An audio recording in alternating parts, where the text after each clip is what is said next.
Welcome to the Wright River National Forest, where some peaks speak out to me.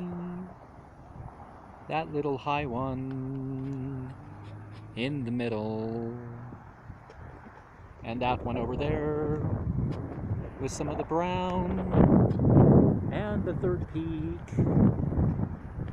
is around right just there. There is no hair there before, not again. But those are my three peaks of here that speak out to me.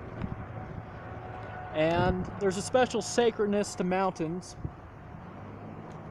This is probably about as high as I've ever gone on this planet. And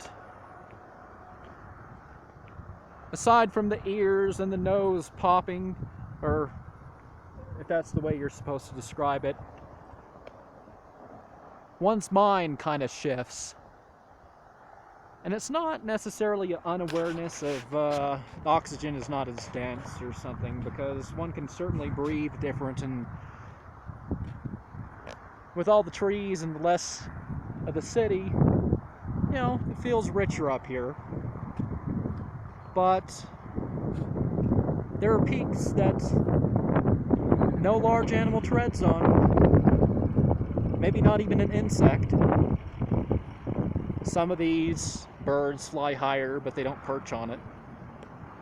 Some of these they don't. Some of these have strange fields radiating off of them. Some of them are places of spiritual beings. Similar to this being I saw in the 8 caves the one year, and another being of that class scrying, bluish sort of Egyptian mus syllable like looking being, was on a child's drawing. I'm not showing you the peak right now, but it looks exactly like a peak down the road from the Glenbrook Canyon. I mean, further east of that. And I guess here are a couple rocks that stick out. That pile over there is kind of neat.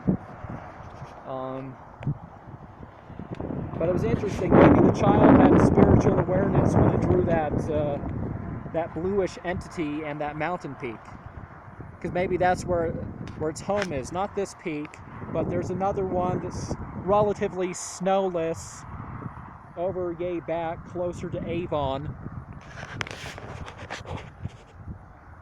and that's my top of the world sort of message. Oh, a fourth peak. There's a fourth peak.